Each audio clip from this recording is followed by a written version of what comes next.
Welcome to Because We Care for Young Homemakers Day, a weekly program filled with information on the art of homemaking. And now here's your host, Kimberly Ross. Hello and welcome to Young Homemaker. Changes in today's society are also finding changes in family lifestyle. What are these changes and how are they affecting the way our children are growing up? My guest today is Dr. Eugene Arnold. He is child psychiatrist and professor of pediatrics and psychiatry at Ohio State University, and he's going to answer some of these questions for us. Welcome to the program. Thanks. You are author of a book, Parents, Children, and Change, and also the Parent Survival Handbook. Yes. So you have quite a grip on what we're going to be talking about and why society is making children a little bit different today. You mentioned in the introduction to your book the importance of nurturing. Could you define what nurturing is and especially how it applies to children and the parent-child relationship today? Well, you might say nurturing is the care and feeding of the young. As applied to humans, I think it implies that we have to nurture and promote the growth of the spirit of the child as well as the body. And you might say, in a sense, that nurture is a combination of nutrition and reproduction elevated to a human level. One of the things that I think is important to put this in perspective is to think in terms of the future shock, of the rapid changes that have taken place through the history of our species. From the days when the clan or tribe began providing a context, kind of a matrix for the nurture to take place, through the gradual evolution of civilization and the technological and scientific and other social changes. One of the things that is very impressive, I think, is, for example, people talk a lot today about working mothers, but we forget about the fact that, and of course working here is defined as working outside the home. Everybody realizes that parents work at home too. But if we go back a couple hundred years, both parents were at home. Most people lived on a family farm, or if not that, they had a small blacksmith shop or shoe shop or a little furniture factory where the family worked together, so that both parents were working at home. And about 100 years or so ago, with the Industrial Revolution, fathers began going out of the home and working. Well, that wasn't noticed so much because a half a loaf was a heck of a lot better than none. Mothers were able to take up the slack. And then what happened when you lost the second parent? Then people noticed, hey, you know, who's taking care of the kids? Now we've got both parents going out. And that's one of the profound changes that's taken place recently. So that creates a change in the family structure as well, doesn't it? And just the way the family's lifestyle is run today. Yes, there are a number of things that have contributed to this. One of the things is increased longevity. I heard Bruno Bedelheim talk yesterday, and one of the interesting little provocative points that he made was that at a time when the life expectancy was in the 30s, or maybe 40, and sexual maturity was later. For instance, the age of menarche 200 or 300 years ago was about 17. Now it's about 12, and it goes down every decade. With every census, it goes down. I won't go into the reasons for that, but which they relate, by the way, to the technological miracles of the last few hundred years. Mm-hmm. But with sexual maturity now being earlier and lifespan longer, we have a problem with what he didn't use this term, but I'm kind of making up a term for what he described as the romantic attention span. He said that people used to only be married an average of 17 years because that's all the longer they lived from the time they got married. Now, he says, people may have an average marriage of 17 years, but because they live longer, they get divorced. Well, that's an interesting way to look at it. I'm not sure I agree with it, but it's an interesting perspective on it. So do children maturing earlier today, do they not need their parents as much? Is that what you're saying? Well, one of the things that's happened in this evolution of culture and society and technology is that more and more functions of the family have been delegated to institutions outside the family. At one time, education, religion, behavior regulation, justice, healing, medical care, all that was taking place within the family. And we don't have to go back too many years to find examples of that. The public school system, for example, is only, well, less than 200 years old. Prior to that time, most education occurred either within the family or in a church-sponsored kind of setting. One of the first things to be delegated outside the family, of course, was the function of religion. And then, of course, the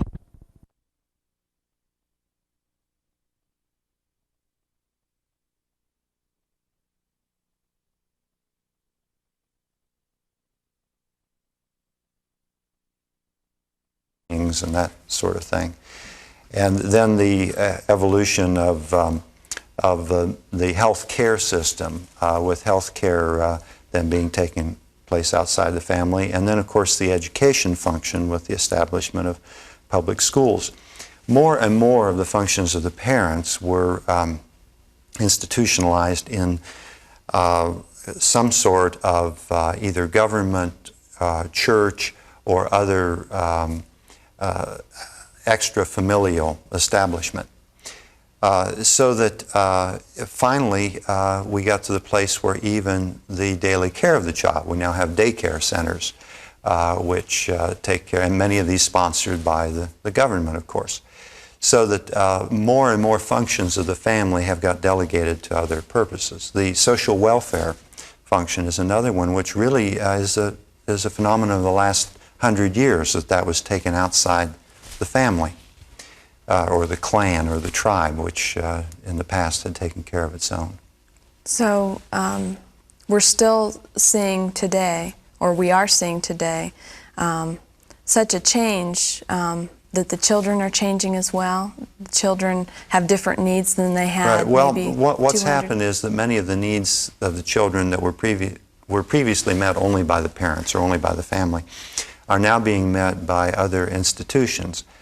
Now, we can discuss whether they meet those needs as well, but it becomes more possible for the parents to kind of assign their various functions, various parental functions, to other people or other settings and not have to be there all the time with the children. I'm sure this change has some positive and negative aspects to it. In fact, we're going to go into this. We're going to talk about the women's role outside the home now, what effect divorce and step-parenting has on a child's life. And a negative aspect of all these changes I can think of right offhand is the fact that little children are getting ulcers now, and they're getting all these stress-related problems. This has got to be a result of the changes in society, hasn't it? Well, it's a more stressful world, I guess, for both adults and children. One of the things is that you can't count on things remaining the same. There was a time when the world was very stable, except for the upheavals of war, but you could pretty well count on wheat being harvested the same way, generation after generation. You could count on shoes being made the same way.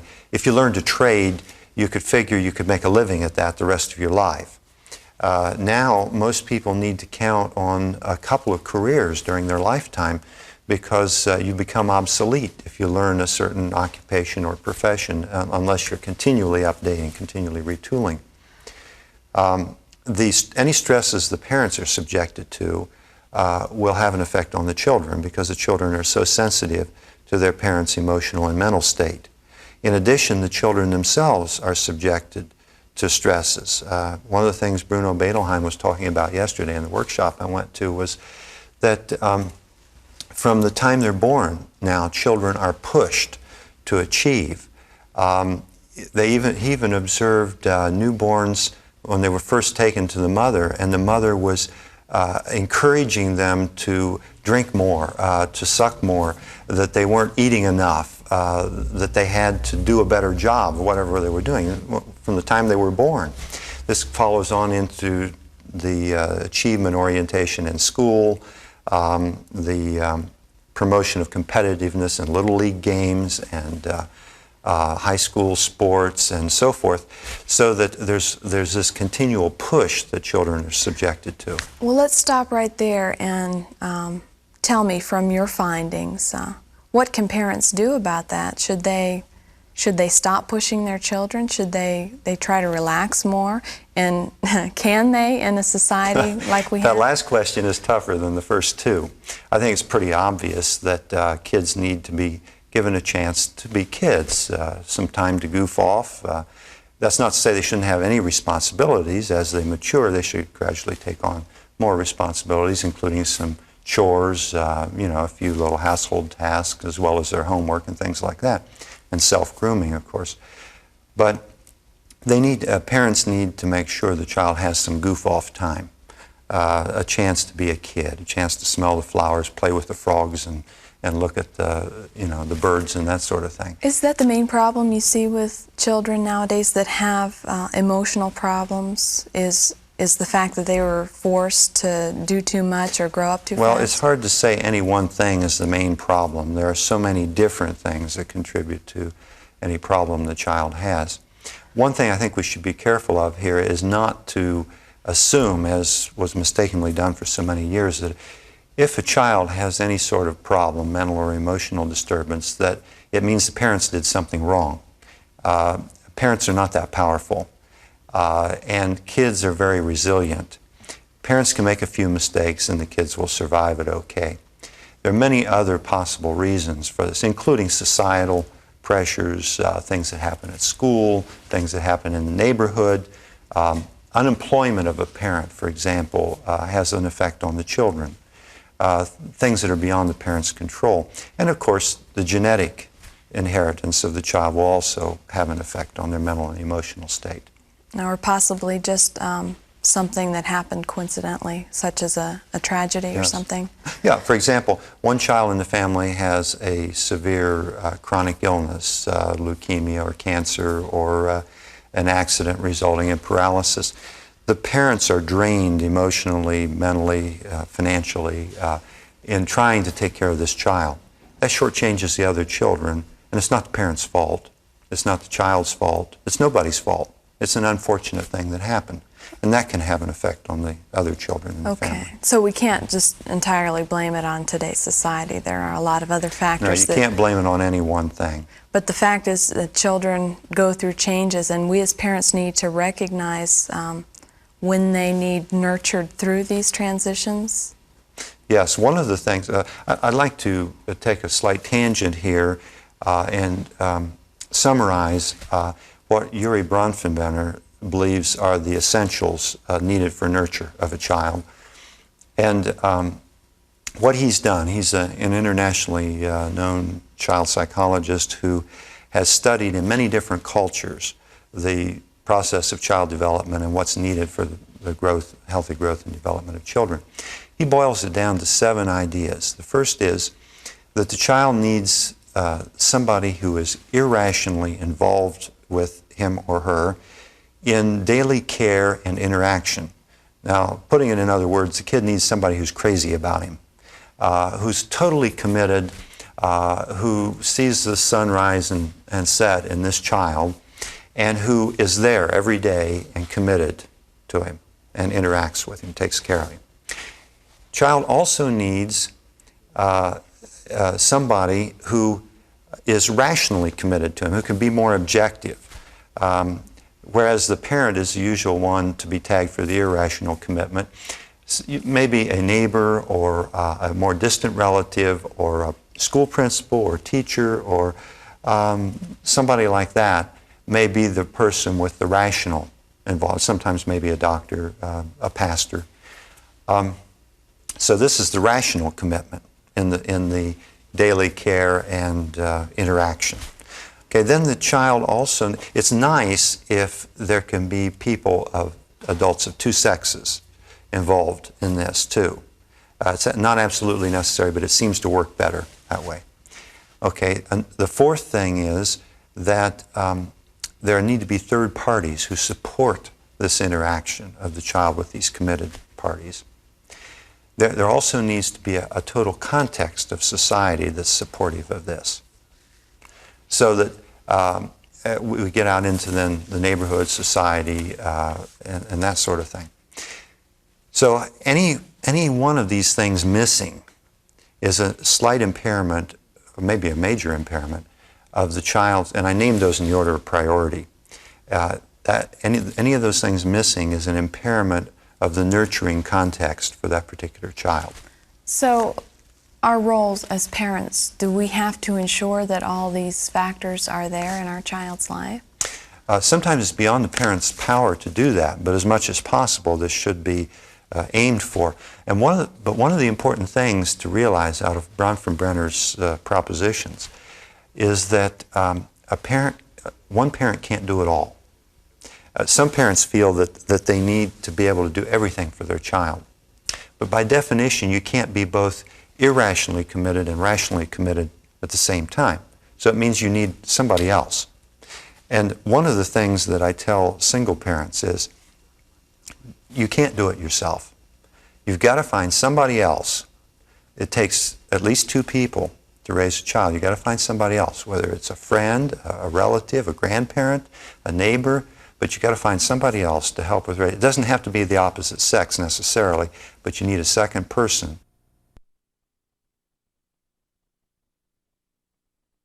But what I'm laying out here is the result of scientific study. Mm-hmm.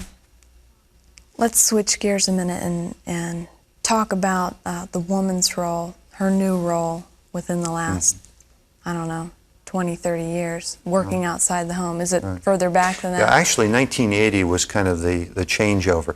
Prior to 1980, less than half of married women worked outside the home.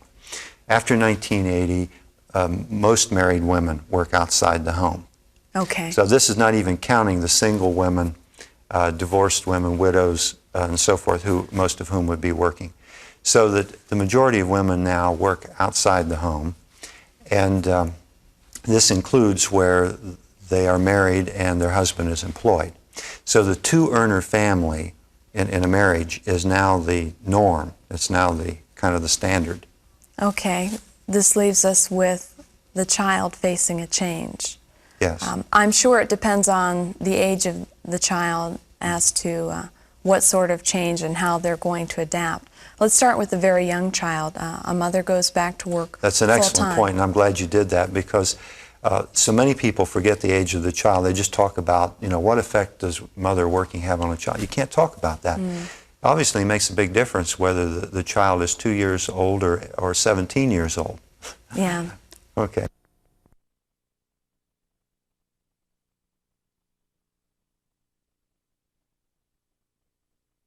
For the first few years of life, for the child to be separated from the mother for more than a half a day at a time.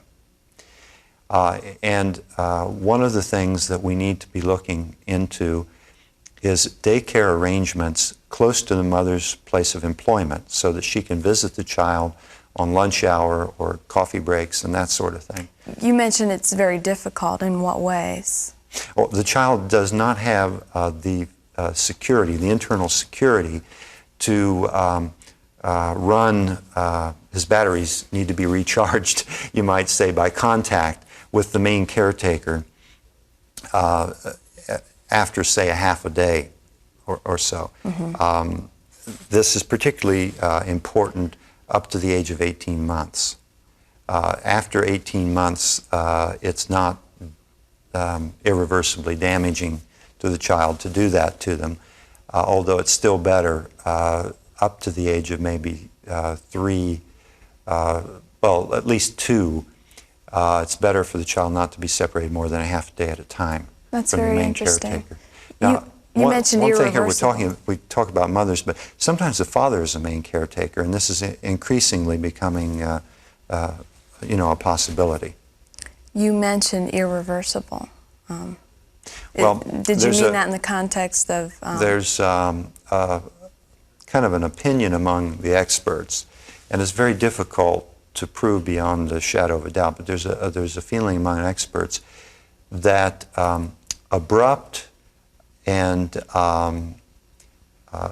long-term separation from the main caretaker between the ages of 5 and 18 months may cause some irreversible damage to the child. We know that in extreme cases, it has a profound effect on the intelligence, and some of the kids even just get sick and die. They kind of waste away. I'm talking about very extreme circumstances. There's good reason to believe that milder forms of this, what is sometimes called maternal deprivation, milder forms of that also have an effect. What's not known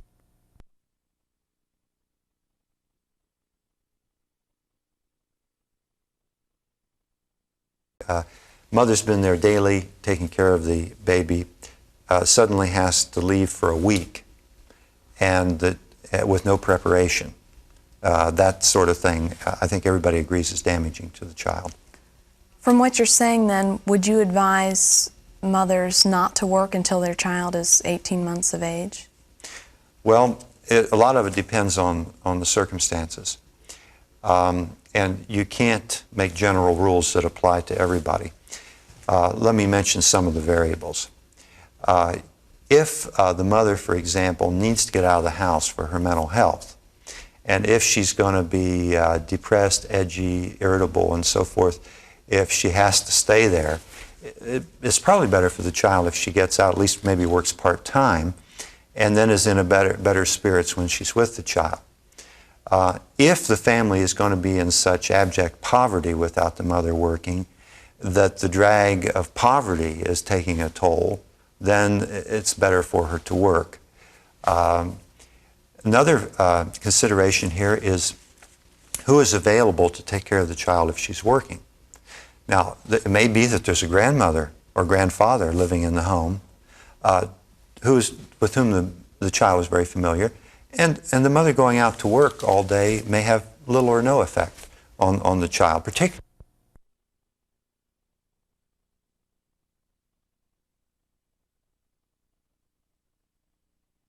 infant does not really recognize that any caretaker will do, so to speak. I mean, it doesn't have to be that particular one, so that if the infant becomes familiar with grandparent taking care of it from the age of 4 months, then there's no problem getting through that crucial time between 5 months and 18 months. So there are a lot of variables. There are a lot of variables to be considered, but one of the things that is very important is that the parents arrange for a consistent caretaker. You know, the sitting arrangements are extremely important for the child if neither parent is going to be there all day with the child. How about the older child?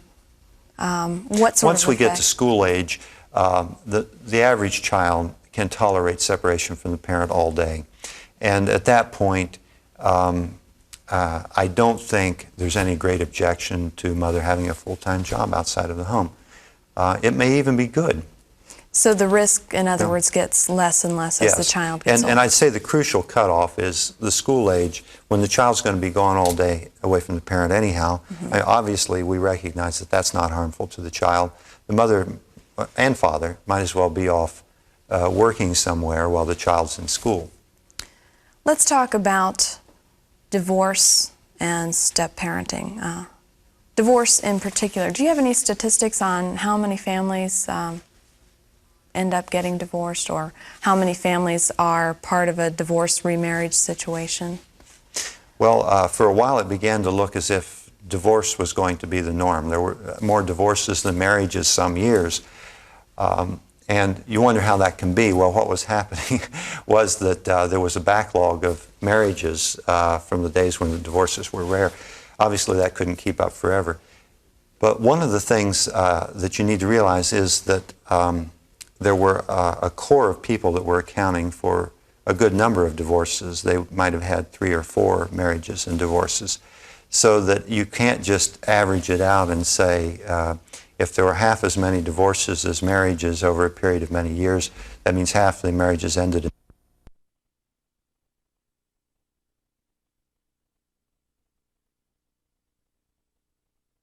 alarming than what we should really think. Now, another thing that's happened is in the last few years, marriage has become, I don't know whether marriage has become more popular or divorce less popular. One of the things that I think has contributed to the declining divorce rate is an increase in cohabitation without getting married for young people. In other words, you don't have kids, using the kids in a very loose term, like late teenagers, getting married because impulsively because they want to live together, and then getting divorced because they really hadn't thought it out. What they're doing is, and we can discuss whether that's good or bad, they're just going ahead and living together, and then if it turns out to be a solid relationship, they get married later, or in many cases it's not, so that you don't have them going into the marriage and divorce statistics. Now, a lot of people feel that's probably good. Others worry about, is this leading to a looseness of morals? And part of that gets to be personal opinion. But on the other side of it, though, I think that people are realizing that divorce does not solve problems.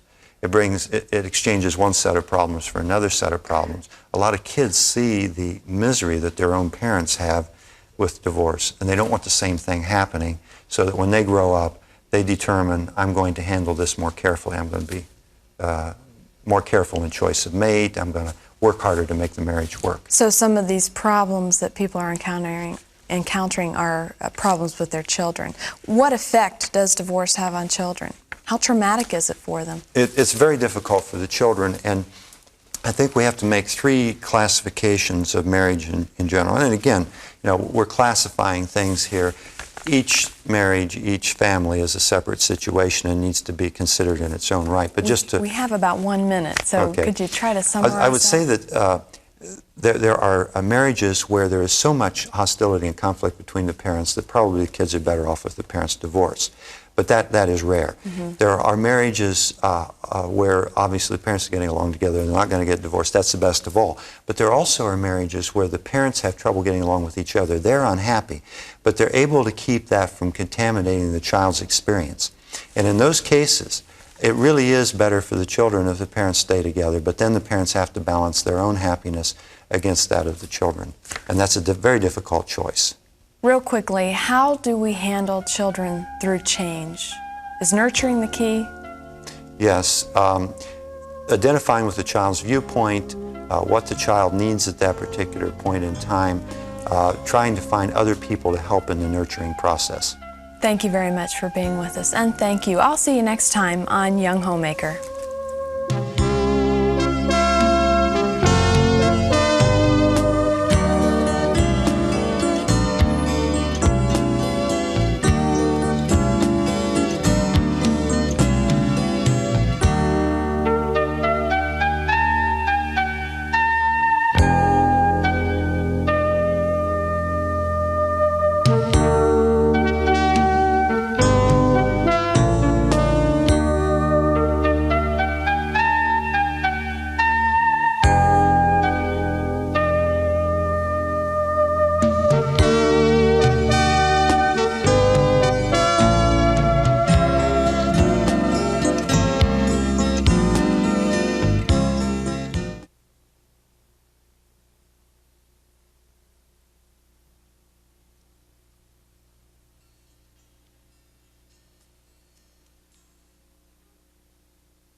Marilyn Hickey Ministries is covering the earth with God's Word.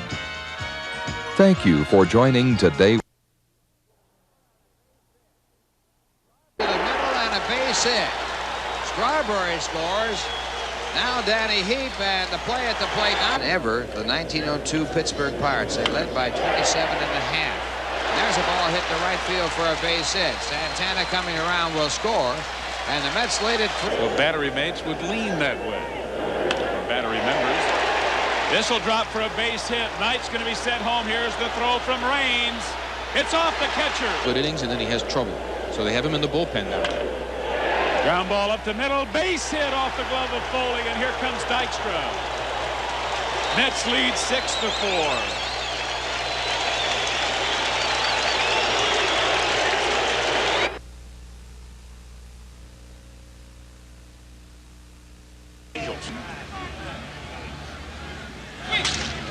That's a base hit. Barfield has an excellent arm out in right field. And we're going to see it here. They've got it. Oh. There's a shot. Oh, towards his legs.